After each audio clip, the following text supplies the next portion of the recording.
This is A Silent War Within, the podcast dedicated to confronting the unseen mental health battles carried by our first responder and healthcare heroes. This show is about real stories, real struggles, and real ways to survive the storm and come out stronger on the other side. For too long, stigma has kept you silent, but this is your space to bravely break that silence, share vital insights, and build a community where your well-being truly comes first, because your service deserves unwavering support. Welcome, everybody, to A Silent War Within. We're happy to have you here today. Unfortunately, our co-host, Kim, she had a bit of bad luck, and her husband cut her internet line, so she will not be joining us today. But I do want to introduce you to our very special guest host. This is Catherine Payton. You may know her as RadTech Catherine on TikTok. That's right. Yes. Yeah. We love her stuff here. We've watched probably every video you have, so Thank you. we're super excited to have you. Just a few little business items for you guys. We are streaming on all platforms now: Apple Music, Amazon, Spotify, all the places you generally get podcasts at. We're streaming on all those places. We're getting really good numbers. You guys are giving us great feedback. We love it. We're on TikTok at A Silent War Within, and we're getting good feedback from that, good engagement from that. Need some more followers. So if you guys want to go and follow that page, you always can. We're also on Instagram, Facebook, and YouTube. You can watch our episodes on YouTube. And just to do that, you just search The Silent War Within and it will come right up. But we appreciate all the support that we have been getting. So Catherine, tell us a little bit about how you came to this RadTech journey, because RadTech's kind of, and for those of you who don't recognize that lingo, that's radiology technician, right? Correct. Technologist. Mm-hmm. Yeah, technologist. Okay. Uh-huh. I don't really know what they do. So demystify RadTech for us. Sure. Absolutely. I did not have any inkling of what that meant to be a radiology technologist when I was growing up. I always was interested in medicine, and I became a single mom at the age of 28.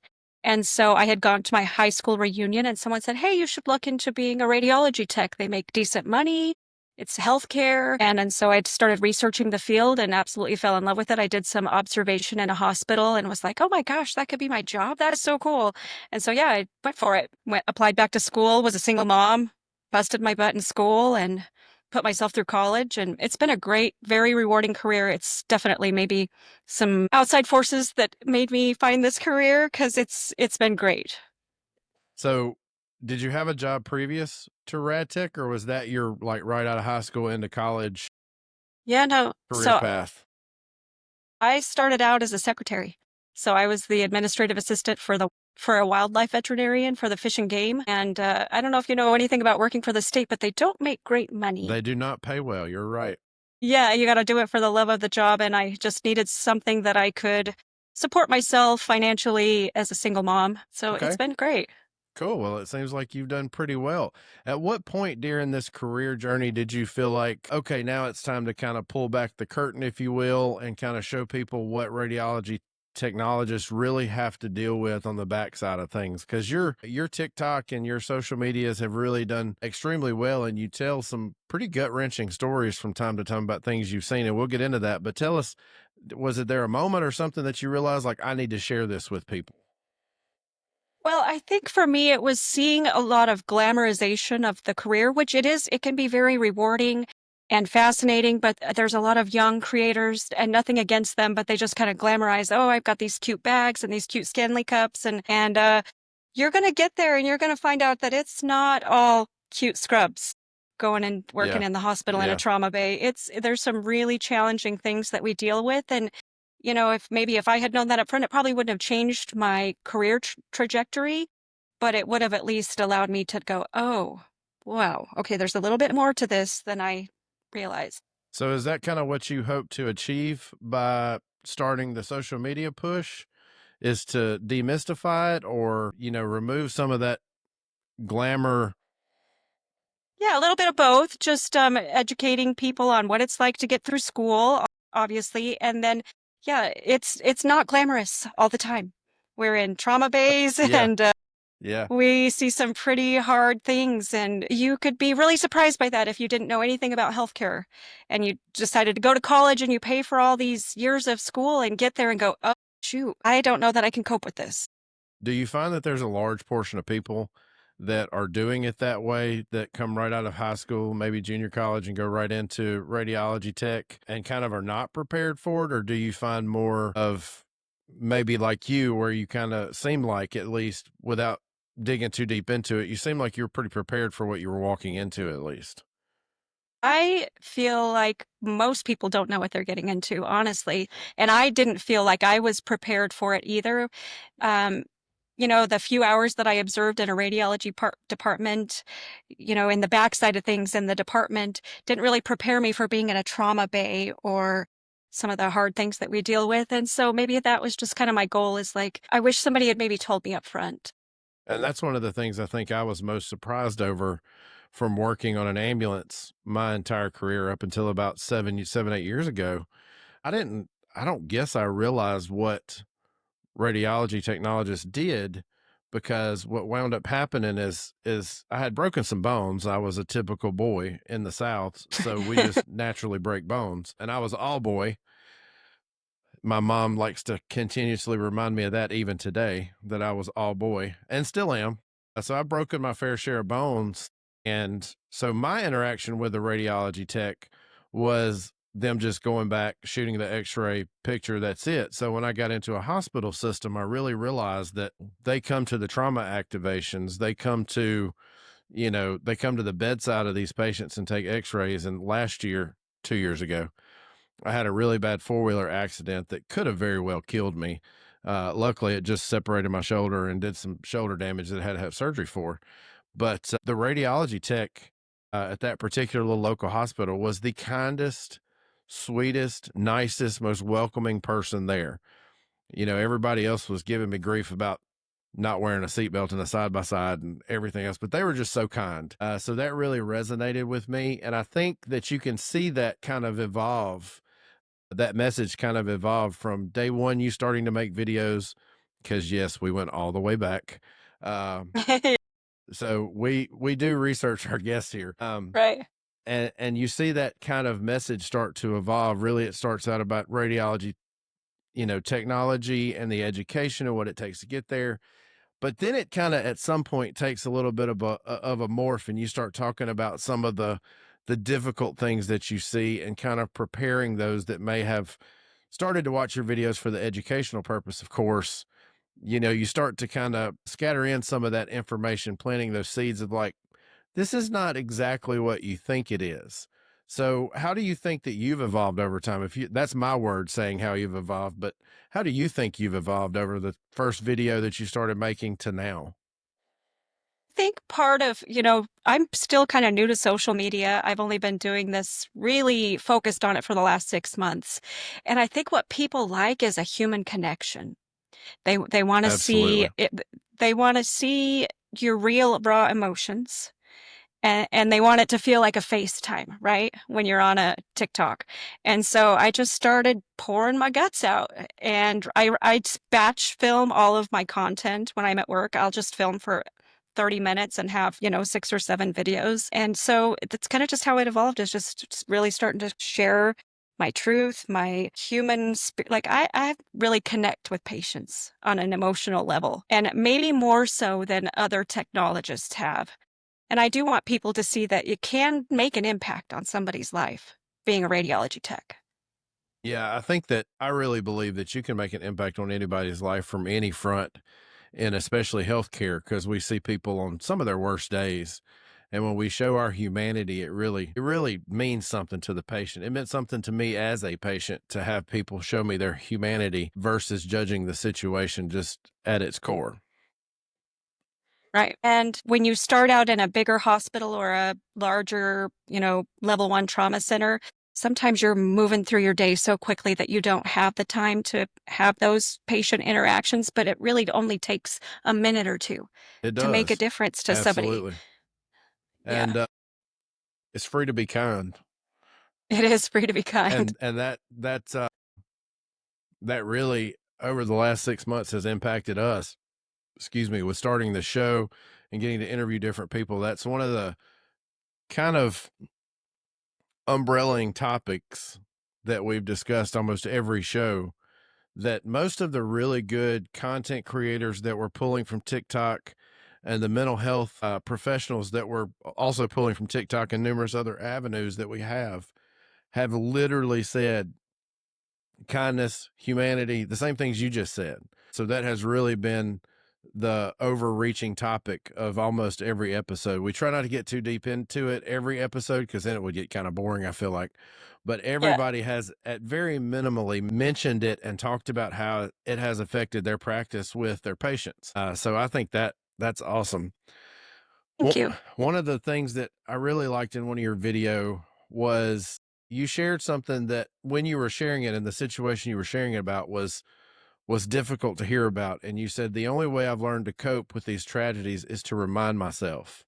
So what are some of the things that you're reminding yourself of when you're going through these tragedies, when you're watching these? I'm sure you see peds, adults, and all different kind of walks of life as well. So how do you deal with that? How do you cope with that on a day-to-day basis?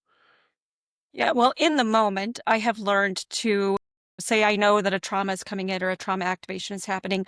I have learned to really take a deep breath, calm my mind, calm my spirit before I go into that room. I'm trained to do this. I'm going to be there, be hyper focused, and do what I'm trained to do. After the fact, I have learned to, number one, debrief with my coworkers. That's always important. That tragedy isn't necessarily mine to carry, right? That was something that happened to somebody else, and I'm thankful to God that I was there to help take care of that patient that day, but that burden of that pain and sorrow isn't mine to carry forever. That's right. Yeah, one of our guests that we had on, Dr. Reverend Sarita Wilson Anderson, that works here at the same hospital that we do, her interview turned into a therapy session for Kim and I more so than it did an interview because she's spiritual director. So she has a lot of, a lot of information to share and a lot of life, to share with us, a lot of life experiences through her journey to there and taking care of these families and patients that we deal with on a daily. And that's one of the things that she mentioned very heavily throughout the whole conversation. This is not yours to bear. Don't get so caught up in what's happening to them that you make it your own. And I think we suffer from something called transferred grief. And it's something that we've talked about on the show and we'll continue to talk about. We chronically, as providers, whether it's healthcare, whether it's EMS, whether it's fire, whether it's police, whatever title that you wear, we chronically take that happened to that kid or that adult or that patient, just whoever we're taking care of. We chronically take that on ourselves and we grieve about it. We have a grieving process for it. And I think it's really important that we definitely remind ourselves from time to time, this is not your grief. This did not happen to you, and grieve for those that it did, but it's not ours to carry. But do you have any stories that you feel like could be impactful to some of our listeners? Yeah, I have shared this a little bit on one of my TikToks, but I was a brand new baby tech. I was maybe 6 months out of school and I was working a level 1 trauma center, and they brought this kid in who had been in a gas station fire. And oh my gosh, I mean, it was it was awful for everybody. Yeah, that's so bad. And we had the same nurse that was working with me. I continued to work with her for over 15 years after that. But what happens in radiology is you'll take that picture, and then if that patient goes to another hospital, you never know anything. Obviously, that happens in a lot of times in healthcare, but you never know what happens to that patient later. Right. I've shared this in one of my videos, but I was working a night shift in a different hospital, and I was working as a CT tech, and I was bringing my patient into my room, and I used to back my gurneys in. It was just easier for me, and this patient's gown was opened, and they had burns all over their back. And I said, "Hey, how did you get those burns?" And the patient tells me, "I was in a gas station fire when I was a kid." And I said, I was there that day. And I mean, we sobbed in it. It was a total God moment. I feel like he Yeah, needed that. absolutely. And I needed because that was one of the worst things I ever experienced, and have it etched in my mind like that.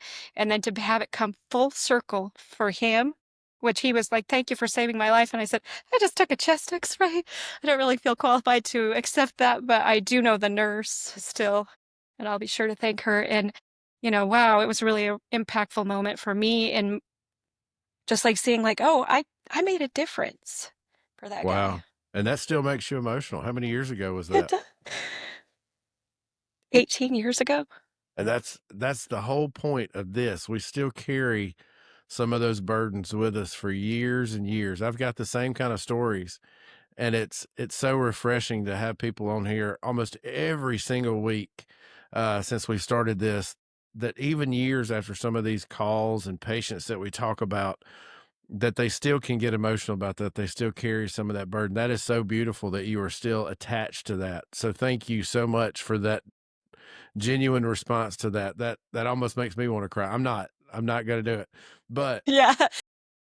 I It was really special though to get that yes, full yes. circle moment. Like I just was really thankful for that. And do not, under any circumstance, I tell everybody this that I have contact with, don't lessen your role in saving that kid's life, or saving that. Was he an adult or a kid when it happened? It was a kid, It was right? a It was kid. a kid. Yeah. Right. Yeah. Yeah. Don't lessen your role in that, because to them, one of the calls that I can remember very vividly is the first time I had to be in a car with somebody while they were getting cut out with the jaws. And it's loud, it's obnoxious, it's scary. And it was this little girl. She was probably 6 or 7. And I just got right down to her and I just talked to her real soft and told her everything was going to be okay. And that's all I did for her. That is it. I'm walking through Walmart a few years later, and this 14-year-old runs up and says, "Hey, do you remember me?" And I was like, "No, not really." Kids change. And that was not something that, because I didn't do anything heroic, if you will, but it wasn't something that just stuck with me. And she wasn't hurt, so Mhm. it didn't resonate with me that way to hang on to. Well, when I saw her, she explained to me who she was. And I had the same response. I burst out into tears because she remembered me being in that car with her and just comforting her. She said, "You saved my life." I said, "No, I didn't." And she said, "But to me, you did. Whether you did anything to do it, you did." And it was then that I kind of adopted that mentality, as my work matters, no matter how small it may be. Because as a paramedic, you may have 5 minutes with a patient, but that 5 minutes may mean the world to them. And it's a laughable thing, but when I would train new paramedics, I would tell them, you can be the worst paramedic on the planet. You could be the worst IV starter. You could do all the things wrong, but if you are nice to somebody and you make them feel like they are important to you, that will mean more to them than any medical procedure you'll ever provide for them. So don't lessen what you did in that Thank you. case, because that is awesome work for him to remember, that whole team that took care of him that day. So Yeah, definitely thank don't you. lessen your involvement in that. That's awesome. The other thing I think I learned from sharing that story was, someone pointed out if I hadn't talked to that patient that day and said, hey, just being genuinely like starting a conversation with somebody, I would have never known that that was the same patient. And so it's really, you can make an impact in people just by being kind and having a Being kind. That's conversation with right. them. That's And right. those 5 minutes that I spent with him changed the trajectory of that outcome for him later on too. It's really cool. So after that story, do you have any ways that you deal with those images that may stay behind and lurk up in your dreams sometimes? Because I think we all have them. If you're in healthcare, we've all seen something that's generally horrible. And we try not to focus, even though Kim and I are from two different worlds. Kim's an RT and has been an RT. She's on a transport team now, and I've been on the same transport team for 10 years now. But my background is really, well, it's almost even now. But my background before now has always been EMS. So we come from very different worlds. And we try not to focus on too much of the first responder aspect of it, because we're technically healthcare workers now, being on a transport team for our hospital. And I think we've all seen something really difficult. We've all seen something that we might not can erase from our minds. So do you have any mechanisms that you use, or coping mechanisms that you use, that maybe help you when those images start to lurk back up? Because they always come at the most inopportune times for me. Yeah. I think what has really helped me is I have really worked the last 5 years on my own mental health. So I really did struggle with my own mental health. And I think there's something about maybe a childhood trauma or something that leads us into healthcare in the first place. So we are not always having the best of having coping mechanisms as adults when we start out our careers in healthcare. And so really learning, I need to be out in nature. I need to have hobbies that are interesting to me and something on the calendar that I look forward to. In the moment, I've really learned to just, calm my mind, say, just let it go in the past and move out of that. But we definitely don't always start out with the best coping mechanisms as healthcare workers. And That's so right. I've really focused since the pandemic for sure. Yeah. That was hard on Yeah. all of healthcare, Yeah. especially I'm sure you guys, because you were, every COVID patient had to have imaging numerous Every times patient. throughout their stay at the hospital. I mean, sometimes it was daily. We had a patient here that it was every 3 hours that they were getting some kind of new imaging because they were so bad. And we were just watching, and just waiting for something to turn the tide. Luckily, something finally did, and they made full recovery, which was phenomenal. And there are those stories like that out there everywhere. We just tend to focus on the bad of the pandemic more so than the good. But there was really good medical practice that took place during the pandemic. Some of it was when we were reusing the same mask over and over for 5 or 6 days in a row. Yeah, that's pretty bad. But Yeah. there was some good treatment that actually happened in that I think we could focus heavier on. So you brought up something. I want to see if you'll dig into it with me. So it's going to be one of those personal notes. It's not on on the episode guide. It's just something that you hit on that I want to see if you're like all our other guests and like me. So what we found from doing this, and we've been surprised by it, is that everybody that we've interviewed so far, and this is episode 7 or 8, so we're ahead. We like to, be ahead of the episodes. So if Mhm. somebody has to cancel or we have to cancel, but I think one of the things we've started to notice is that everybody we've interviewed has got some kind of traumatic event, usually early in their life, either teenage years or childhood years, that kind of drove them to want to be something for somebody that they didn't have. So do you fall in that category, or is it just that you were interested in it? No, absolutely. I had a very traumatic childhood, and that made gave me a tender heart, I feel like, for people because I craved what I didn't have, right?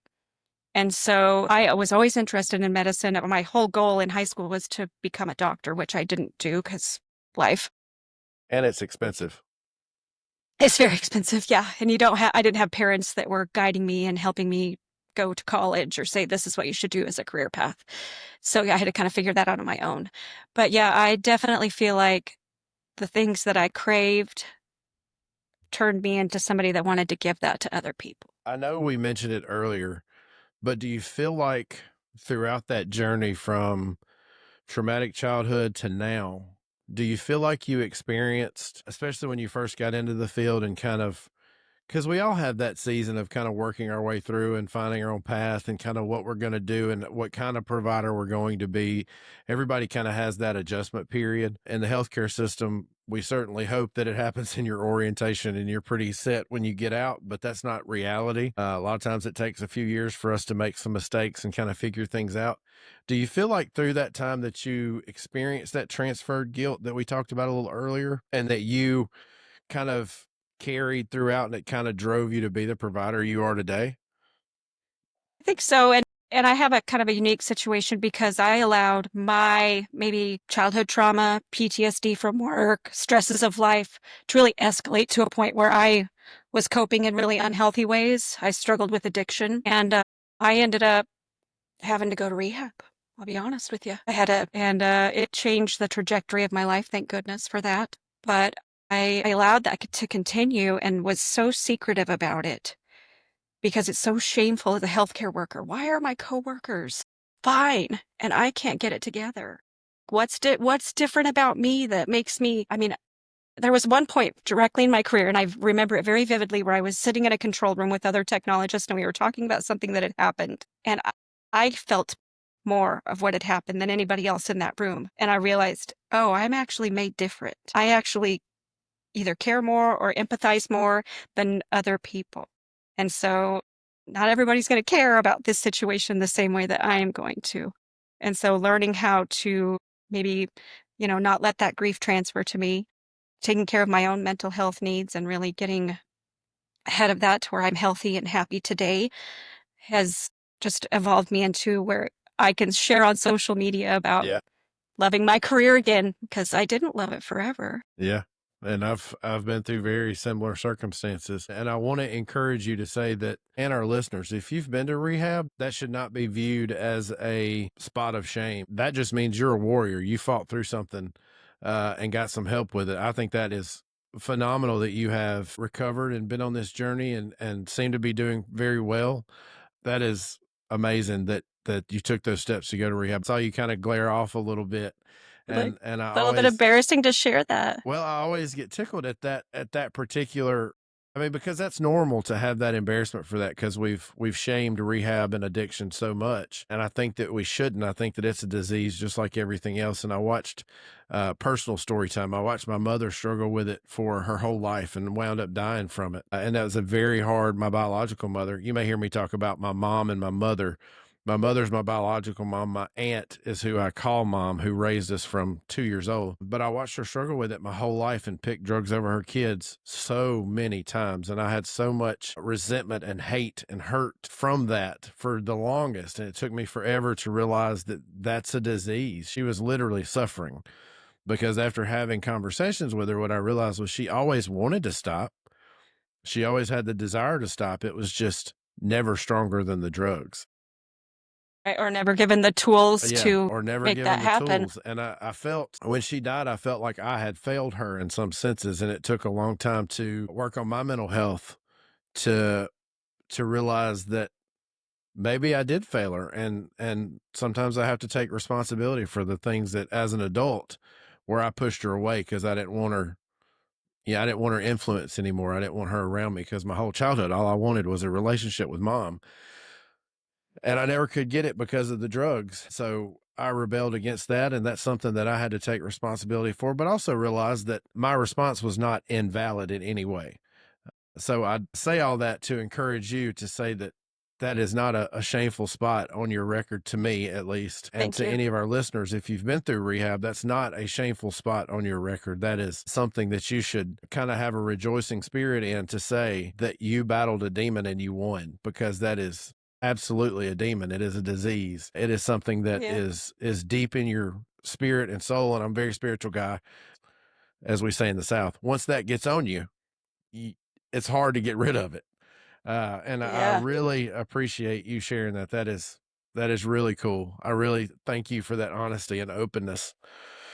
Yeah, I really do feel like I have pulled myself from the pits of hell to be where I am today. And somebody else is hurting like that too. But there's something so encouraging from a rise from the ashes kind of story. And that's what you have. I would encourage you to share more about that, because that is certainly a part of what you do. And I think that people can relate to that. I always, it was so, it always perplexed me so much after every call that I would run on an addict of whatever kind, that I was able to sit there and just counsel and be kind and tell them the same things that I just told you. But at the time, I couldn't do it for my mom, because I couldn't find the strength to say those kind of things to her. It's always been very easy, obviously, for me to talk to a perfect stranger. It was not easy for me to talk to somebody who I had deep rooted feelings for and against. And it took me a long time to realize all these things about addiction that I've learned over the past couple years from being on my own mental health journey. And if you care about how that mental health journey started, you can certainly welcome to go back and listen to episode 1, where Kim and I share our stories. But it has been a track for sure. And I see by your emotions and the things that you've said and the honesty you've given to me, you've been on a track too. And I think if Yes. we're honest with ourselves, we're all on some path of some kind. Maybe we're not to the mental health point.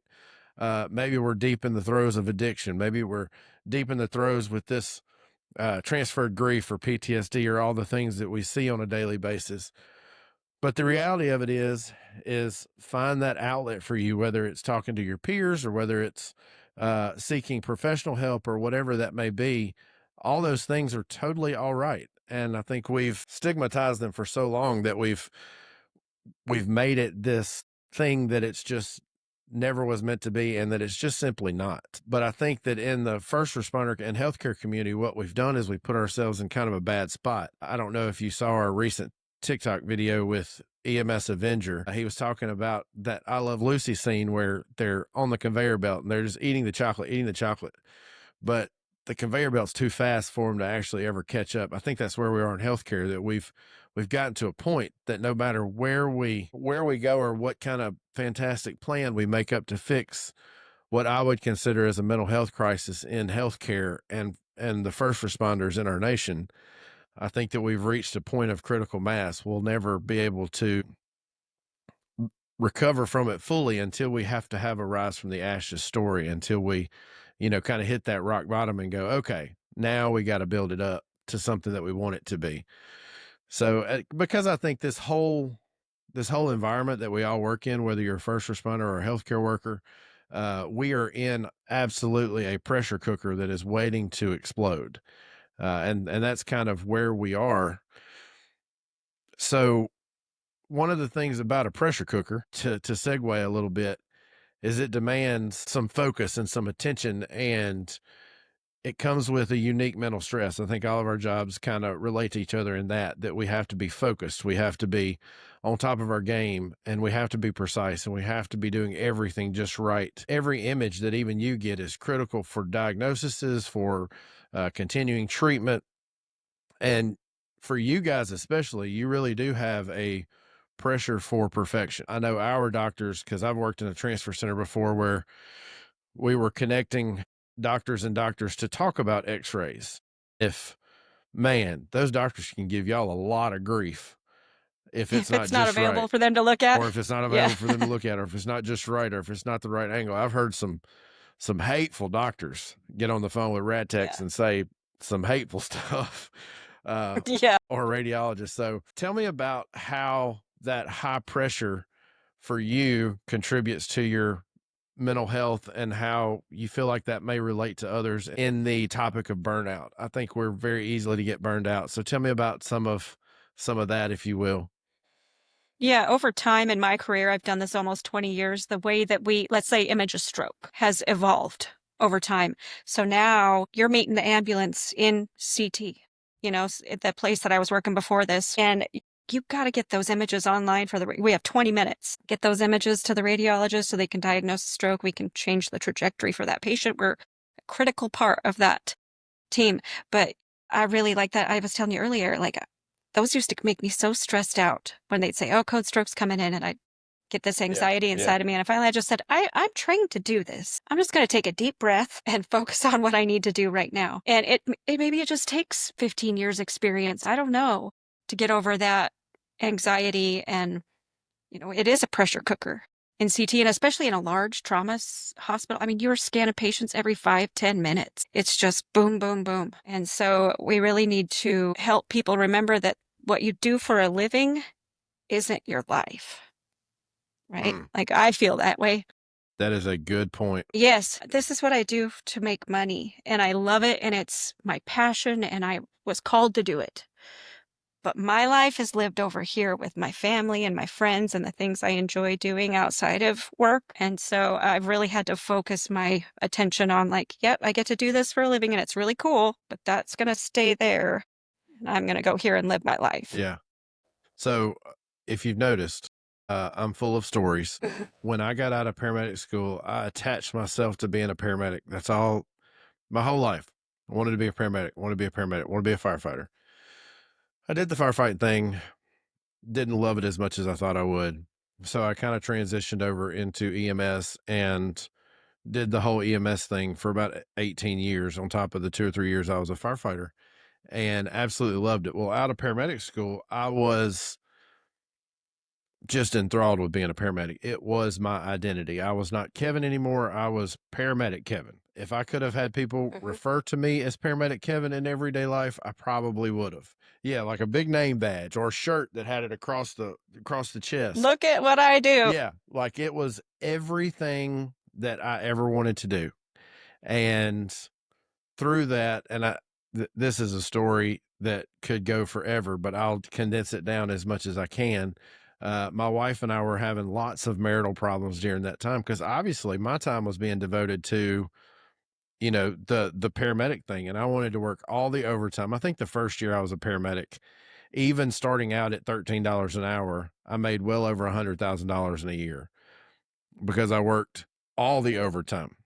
So it was a very difficult time. And I can remember one particular time she came to visit me at the station because that's the only place she could visit me because I was always gone.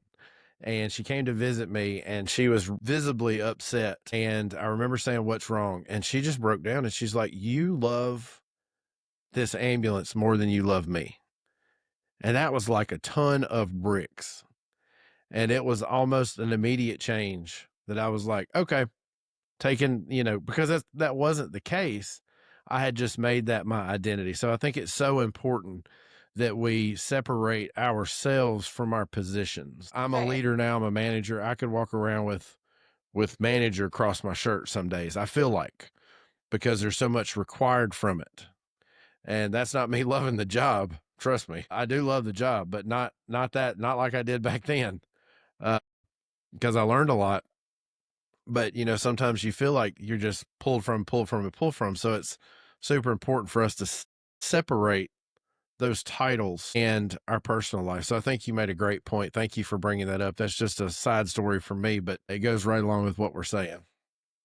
Yeah. Yeah. My son-in-law is a law enforcement officer and my sister's a nurse. And so we got a lot of Well, hopefully that they'll in our listen to this family. episode with you when it comes out. Yeah. I'm sure they will. Yeah. Do you think that Yeah. go ahead. I'm sorry. We were talking about that pressure cooker. I just wanted to say thank you because I watched the first few episodes of this and, how we're going to let the steam off of this is having these conversations. Absolutely. Like, I'm not okay and you're not okay. And how are we going to get to be okay Yeah. again?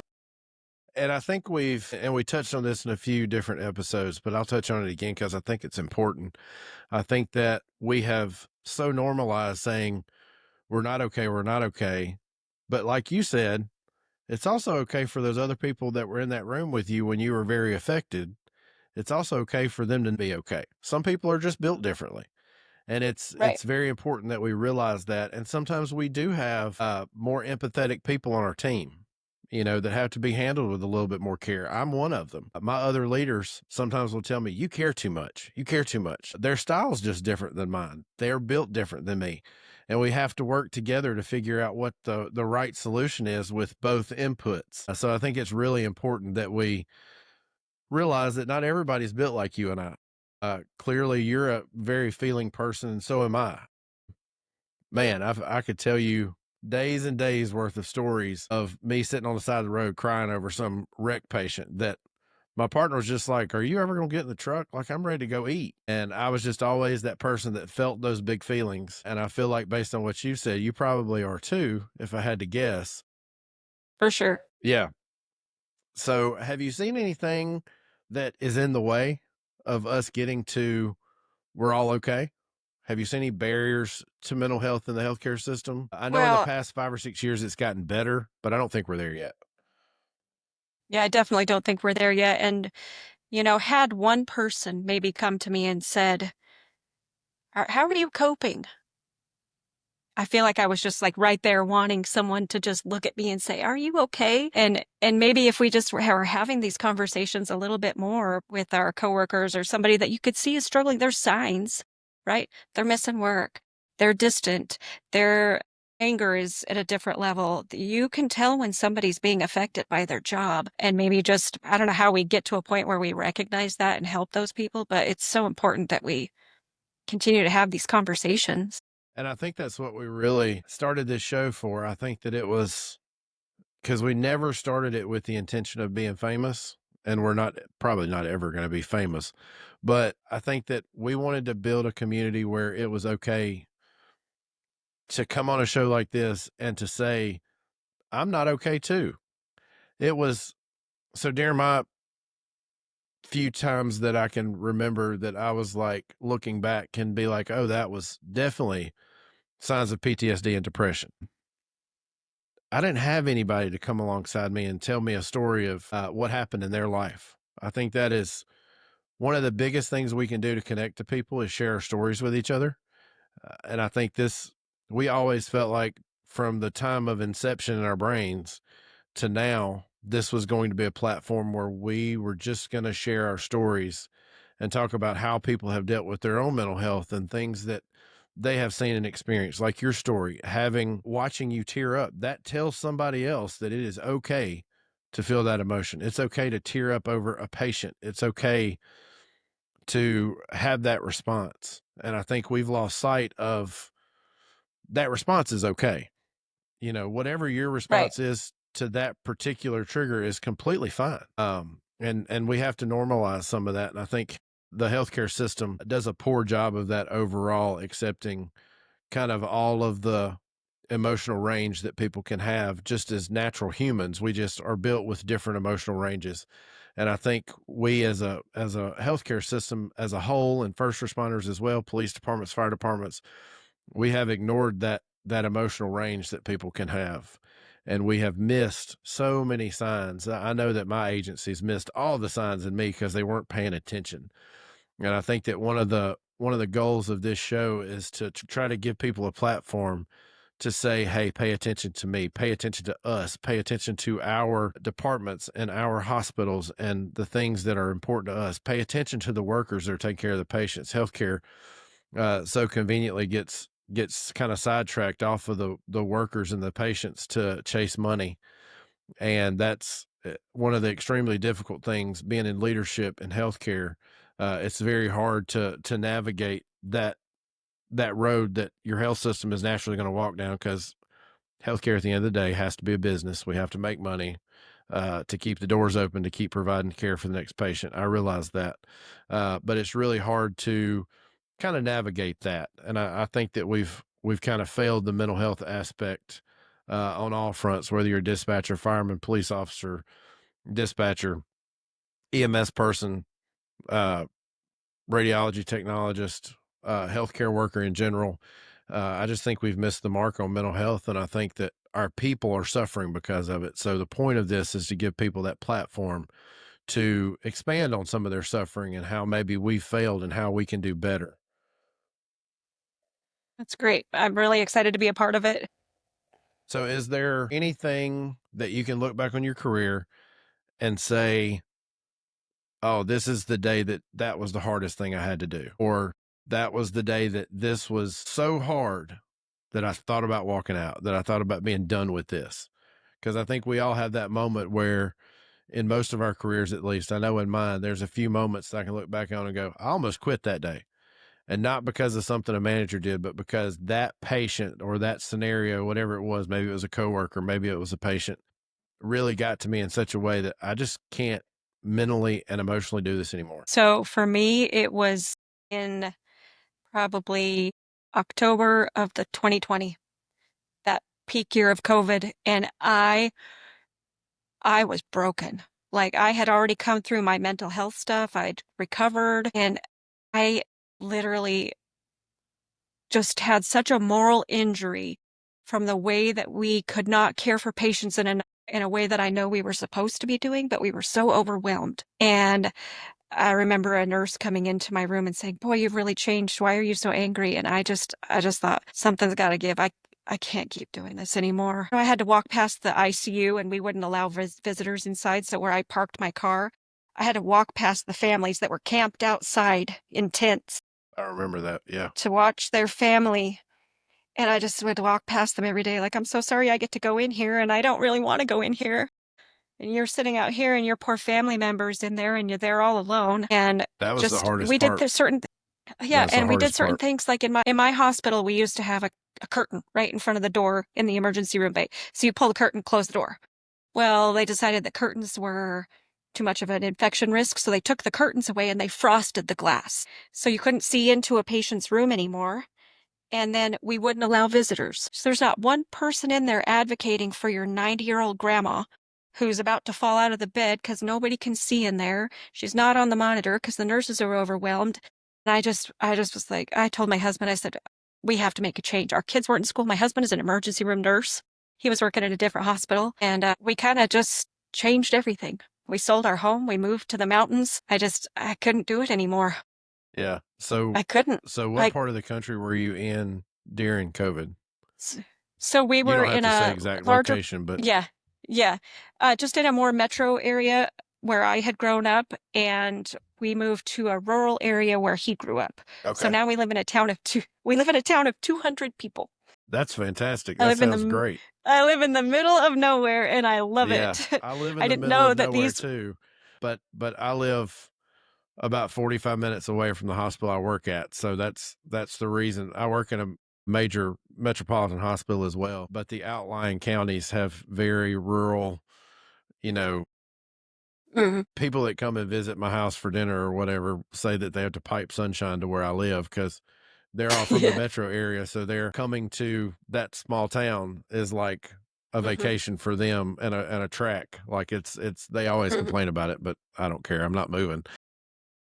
Right. Yeah, 2020 was, I think, hard on so many people. It was hard on us because we are purely pediatrics. So we had the COVID from the pediatric side, and that was not as bad as the adult side. I will never take away from anything from the adult hospitals because they had it much worse than we did. We actually, other than the COVID patients, people stopped bringing their kids to the hospital because they were afraid they were going to get sick. Right. So they weren't getting immunizations, all the Right. things. What happened to us is we had the secondary fallout from that. So you'd have kids that broke their legs and they wouldn't come to the hospital because they were, this is one particular patient I'm thinking about. They compound fracture the femur and they come back 4 days later with this very swollen internal bleeding femur because, of course, they tried to move it around and walk on it and, walk it off, if you will. And it just made matters worse. So we had to deal with infection and all those things that happens when you have that type of injury. But it was numerous that wouldn't bring their kids to the hospital for their usual cough, runny nose, and then you get here and it's full blown RSV, Sepsis. pneumonia, sepsis, like down that whole pathway. So that's what we experienced. We did have the COVID unit and our COVID kids, but it wasn't as bad as adult facilities. So I don't think we had it bad in that aspect. I think we had it more in the secondary where parents were not intentionally, they had the best interest at heart, but in reality, they were doing more harm than good. And it wound up causing an influx of patients for us in a pediatric hospital. But I was doing EMS at that time, part-time, and it was really, really a hard time. It was a hard time for, I think, all healthcare. Going out on an ambulance and after every single call, you're deconning your ambulance for an hour because that's how long the wipe stuff had to sit there and all the chemicals that we were using in the back of the ambulance to be effective. So, that was a really, really hard time. And I think a lot of people thought about quitting. I was going to ask you if you took a break or if you moved or what you did, but you answered that for me. I know early on in my career, I had gotten to a point where I was not great and I started to realize that I was not doing well. And so I just quit altogether and went and drove a truck for 6 months, went and drove an 18 wheeler.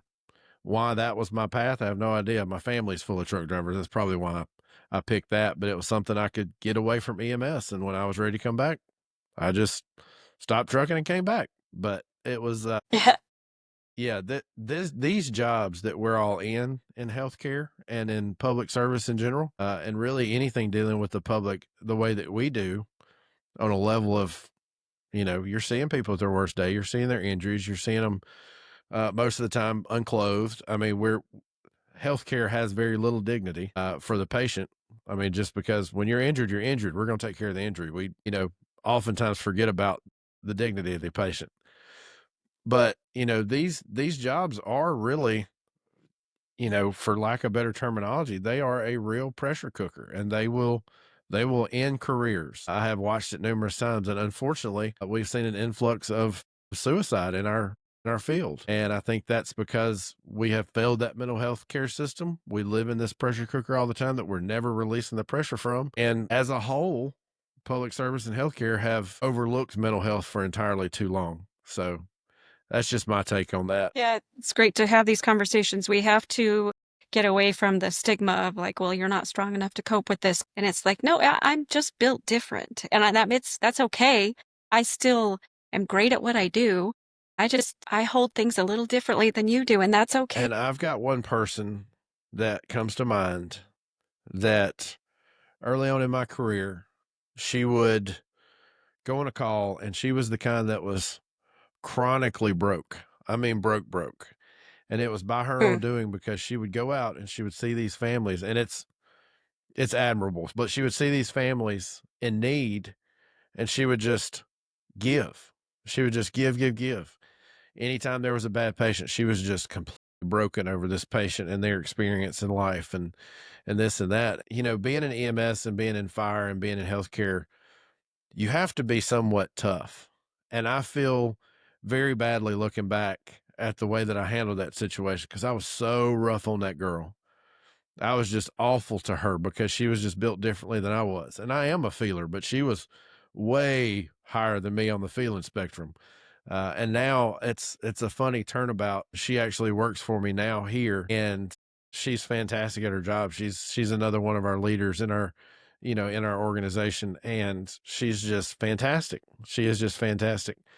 And I think the reason she's fantastic is because she has focused on her mental health, and she cares so much about others that's always been kind of at the forefront of the way she deals with situations. And I think people that are feelers, we do have a better way of presenting information that makes people recognize, okay, it's okay for me to not be okay, if you will. It's okay for me to feel like I feel and sit with my emotions for a little bit. I think it's a good quality to have. I don't think it's a bad one. And I used to think it was a bad one. I used to wish with all my might I could make my feelings go away. I was like, if I could just be tougher, if I could just be tougher. I just wanted to have that thick skin that everybody else had. I felt like I was, like you said, I was the odd man out for feeling the way that I felt. And it took a long time to get past that feeling. There's something to be said about being that feeling person because the lives that we've impacted are different than what somebody else has. Just because of our ability to be empathetic. I mean, I know there's lots of great people that don't carry that empathy like we do, and they're still great at what they do and interact with patients. But I do feel like I've had some real special interactions with patients just because of the way I was built. Yeah. Yeah. Same here. I would have to agree with that statement for sure. So despite all these pressures we've talked about, and despite this pressure cooker, and despite the failure of the system when you talk about mental health, how do you find the strength to continue to show up? And not only now are you showing up, you're connecting with people through social media, and you're exposing your world, and you're exposing your feelings. How do you cultivate that resilience and protect your own well-being to be able to do what you do every day and to still maintain some type of inner peace? Well, I definitely had to turn my life upside down right after COVID. I have a really unique work schedule where I have the best work-life balance because I work 1 week on and then I have 2 weeks off. Yeah, that So is nice. Yeah. nobody else in healthcare gets that kind of work schedule and still makes a full annual salary. So I have a pretty good situation to allow me to blow off that pressure Yeah. cooker. And, I still love what I do. I still love connecting with patients. And I think it's important to kind of highlight, like, yeah, it's going to be emotional, it's going to be technical. And if you want to learn something new about it, I'm happy to show you. Yeah. And I think that's the part we failed at. And EMS Avenger kind of alluded to this, especially in EMS. We've kind of trained our providers that they're going to go out and do something heroic every day. And we're just not. The realism of it is we are an entry point to healthcare, and you guys are kind of that middle flow ground, getting the diagnostics to give to the doctor to continue the treatment. And I think it's important that we share that truth and share that we are going to see some bad stuff, and we are going to have some poor interactions with people. I'm sure you've had your fair share over your career, whether it be family or patients themselves being hateful and ugly. I think we have this Candyland reality that we build in our heads that everything's going to be great, and not always, not always. And we've talked about a lot of those challenges. Is there anything that you do specifically to maintain your own inner peace? Maybe some hobby you have or something that you enjoy doing that kind of releases some of that pressure? Yeah, well, I am actually turning 50 this year, so I made a list of 50 things that I wanted to try or accomplish before I turned 50. And so I've been working towards that. One of them is a cut flower garden. I just picked those Oh, they're today. beautiful. I I thought they were fake. Thanks, yeah. No, I just made I I thought just that they're so picked pretty. They those. could be like the fake flowers you get at the they're really pretty. Thank you. Yeah, I do. And you grew those? I just have a I did, yeah. Wow. Yeah, so just having hobbies, things that I look forward to outside of work. I always feel like it's important to have something on the calendar to look forward to in the future. Yeah. That's something that really helped with my mental health. And yeah, just try to evolve as a person, be the best version of myself. And now that I am getting to that point, I feel like I can share things about my life with people because you couldn't do that when you were in the depths of Right. PTSD Right. or You depression. cannot. You cannot. That's very, very difficult. I think that one of the things that you mentioned that I kind of gravitate toward is having something on your calendar that you look forward to, whether it's a trip. For Kim and I, this has morphed into a let's help people to let's also help us, because this has become so I don't know if liberating's the right word, but that's kind of how it feels. You feel like you're talking to a lot of people at once and telling people how you feel and some of your opinions on things, and it has really become just as much a process that we look forward to every week as it has for the listeners looking forward to it. I really enjoy doing this. I think that comes through with what we talk about and the expressions that we have. This is fun for us. This is a lot of fun. This is a hobby for us. This is our hobby. That's great. So it has been a lot of fun. So I really love what you're doing. I really love that you're helping us break the stigma. I really love that you and your position is also, or your position in general, is helping break that stigma. You've talked about some circumstances where it might not have been the greatest for you and the way you handled it. You've been open and honest with us, and I appreciate that. So tell us what's next for you. Are you going to continue making videos? Is there a next step, or is this just Yeah. kind of the hobby that you enjoy as well? Yeah, it is part of my hobby, and if it ever comes to a point where it's not fun anymore, I just won't do it. I don't have that much I don't feel that much pressure about continuing with it. I love it. I like educating people. I whenever I have an idea for a video, I just jot it down in a little notepad in my phone, and so I have a list of things that I can make content about in the future. And I do try to stack all my content filming together so that it's not overwhelming, right? I'm not doing it every day. Yeah, same for our content as well. What I'll do is go into, Mhm. we use this Riverside app, which is fantastic if you ever think about starting a podcast, whoever's listening. Riverside is absolutely phenomenal. I love them. We're not sponsored. I'm not trying to get a sponsorship. I just love their product. But they give us magic clips where we can edit. It automatically draws out the most beneficial things in your session that you had with a guest, and then it creates this little magic clip that can be a minute to 2 minute long, 2 minutes long. And you can go in and edit it however you want, change the audio. You can animate it if you want. So I'll take a day, an afternoon after work, and just do 5 or 6 of those. And that's my content to share for the week. So I completely understand the batch uploading thing, or the Yeah. batch creation, not Yeah. uploading, but batch Yeah, I creation. don't want to put too much pressure on myself to Right. make it. It's just been something. It was one of those things on my list. I said, I want to try and get TikTok famous before I turn 50. Here Here I you am. are. 41,000 Yeah. 41,000 followers or something. It's I would weird. say It's that's, a little bit of imposter yeah. syndrome, but it's been fun. Hey, so I'm not TikTok famous, and I still struggle with imposter syndrome with our 600 or 700 followers. And I'm just like, what is going on? Like, this doesn't make any sense to me, because I'm always open, and you can ask the people around me. My life's an open book, and I'm always kind of boisterous and loud, and just that's my personality. I'm a big personality to be in the room with. And I've been told that, and I've been told I'm not everybody's cup of tea, which is okay. After that first initial person told me I wasn't everybody's cup of tea, it took me about a week to recover from that, because my feelings were hurt. I'm like, well, I like me, and other people like me. Like, what's the problem? Everybody should like me. And I realized that that was really not reality. Some people are just generally not going to like you, and that's okay. Catherine, thank you. Thank you for your list of 50 before 50, because without it, we wouldn't Thanks. have your TikTok to watch. And we Yeah, love all thank your you. stuff, and we love what you're doing. I think we've had a really good conversation. I think it's been insightful and impactful. I think it will make a difference. I hope to definitely have you on the show in the future when we start getting into particular topics. And I really think that you are going some big places. I don't think even you realize it yet.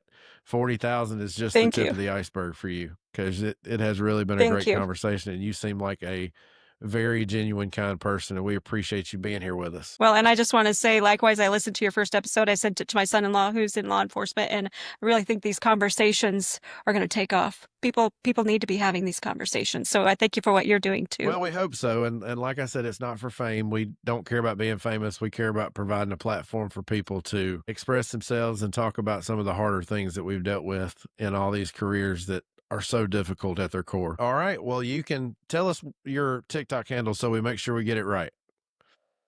Oh, gosh, I think it's RadTech Catherine. That's right. I don't even know for I sure. had it wrote down, so I was just going to make you say it in case I had it wrote down wrong. Are you anywhere else RadTech other Catherine. than TikTok? Because I just found you on TikTok. I No. didn't search for you anywhere else. I just have been glued to your TikTok videos. I haven't really tried putting it out there. I know I could just put it out to everywhere, and maybe I'll do that in the future. We'll see. But just sticking with TikTok for right now. It's been fun. We appreciate what you're doing. We appreciate you joining us today. Thanks. This is the end of the show. And as always, you can find A Silent War Within at our new website, asilentwarwithin.com. It's live. It's active.